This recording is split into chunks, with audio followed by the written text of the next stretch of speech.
Всем привет, с вами Александр Бобков, и сегодня у нас на обзоре честный внедорожник Toyota Land Cruiser Prado в 120 кузове.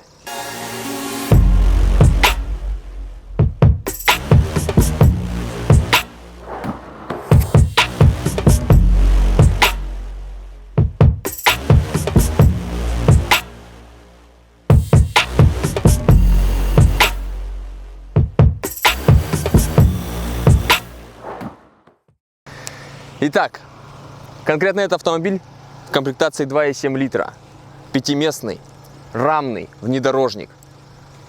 Но начнем давайте с внешнего вида. Он очень большой, здоровый автомобиль, комфортный, валки, но это мы посмотрим еще на ходу. Давайте сразу перейдем к двигателю. Вообще, двигатель этот стоял на очень многих моделях старых, там такие как High, Surf, 2,7 литра, 4-цилиндровый бензиновый мотор с цепным приводом ГРМ, VVTi. Конкретно этого мотора на этом автомобиле катастрофически мало. Катастрофически просто. За городом вы не сможете обогнать фуру там на скорости 100 км в час. А по городу, в принципе, или на бездорожье его, в принципе, хватает. 162 лошадиные силы, VVTi тоже немного помогает. Все-таки машина весит почти 2 тонны, пустая. То есть полная она будет весить 2,5 точно. Большепрофильные колеса помогают при комфортнее.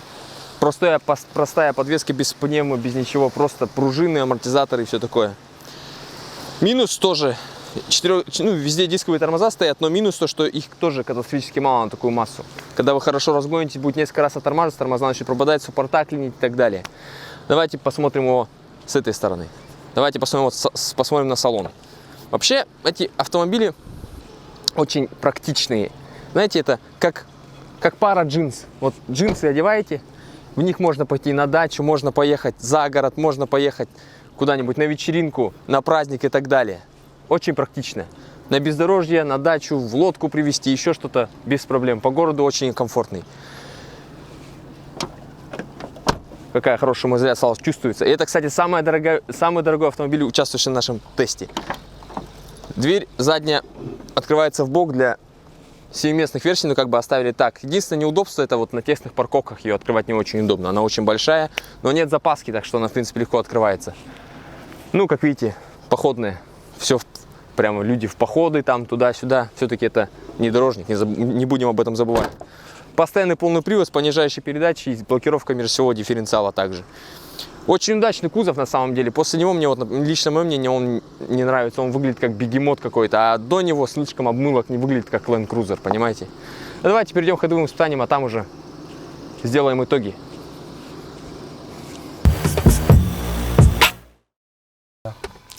Здесь также стоит простой 4-ступенчатый автомат, постоянно полный привод, как я уже говорил. Ну, тут розетки, то есть очень удобный такой красивый бар, так скажем, да, большой суровый подлокотник, большие сиденья для вальяжной езды, да. Ну давайте заведем. Приятная приборная панель, заводим. Вот. И давайте тронемся. Как эта штука нажимается? Я даже не знаю, как она нажимается, представляешь? Представляешь? Так же обычно затянешь. Нет, она так не тянется. А вот так она тянется. Все, отлично. Представляете? Я не ездил на таких дорогих машинах просто никогда. Ну, в смысле, ездил на крузере, например. Итак, поехали. Начнем вот с чего. В первую очередь.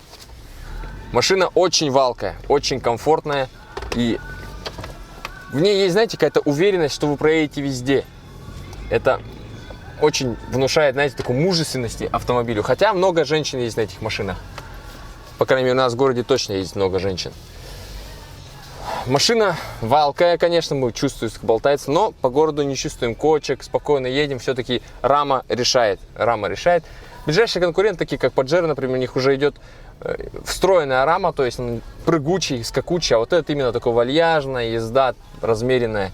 После этой машины только вот Cruiser 100 там, или 200, ну это минимум, конечно.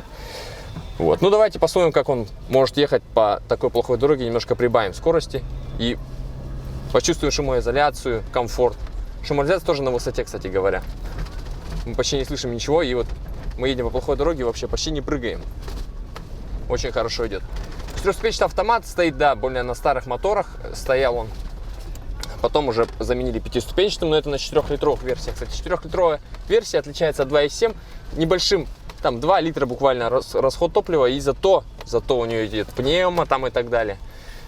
Тут много салимблоков, если салимблоки там и так далее, по ходовке что-то шатно, начинает весь такой, как телега кататься, вот так болтаться и так далее. А здесь все очень хорошо с ходовой частью. Вообще найти живой экземпляр такой машины очень тяжело на самом деле. Все очень много в залогах автомобилей, много ушатанных машин. Из-под предприятий много машин, которые ушатывают, да, вот. Так что это, кстати, экземпляр именно в этом кузове, очень много людей ищут его, так как это реально хороший внедорожник. Он очень удобен в городе, он очень удобен за городом. Можно привезти лодку, можешь поехать на дачу, увезти кучу груза. Если 7-местная версия, так ты можешь еще и караван людей увезти. Это очень удобно. Обзорность, огромные зеркала. Приятно как бы сидеть внутри, не чувствуешь себя, как, знаете, в джиперских таких суровых машинах. Именно комфорт и валкость, это очень клево на самом деле. Это надо ехать вот так.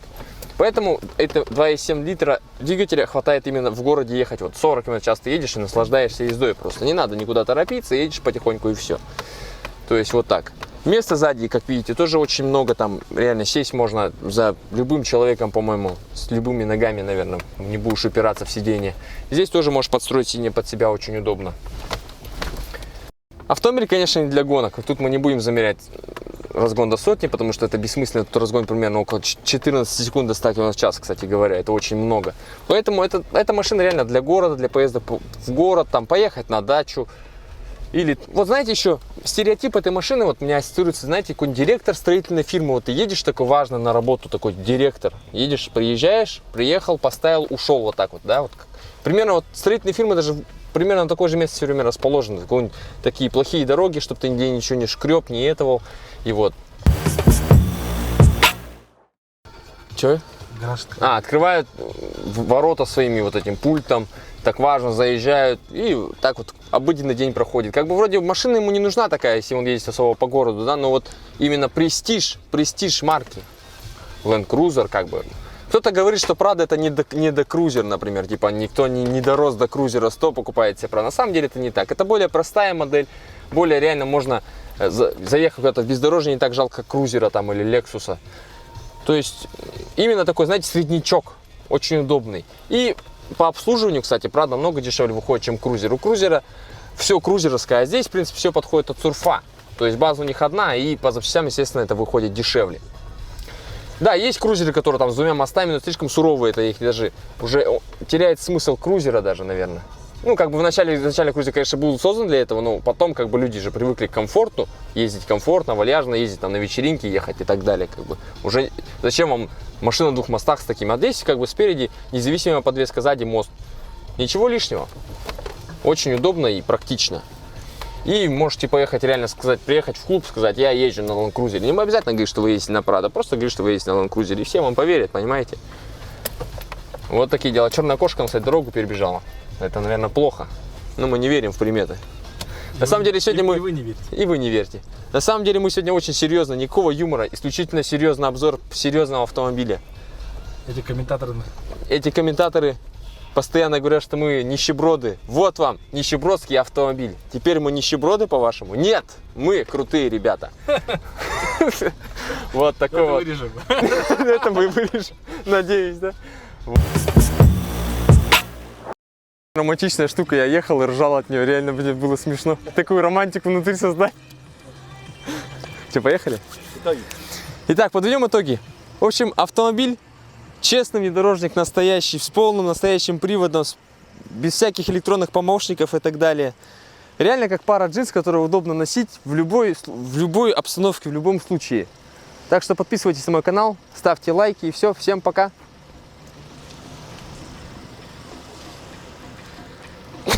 Здорово. Надо немного красивых здесь.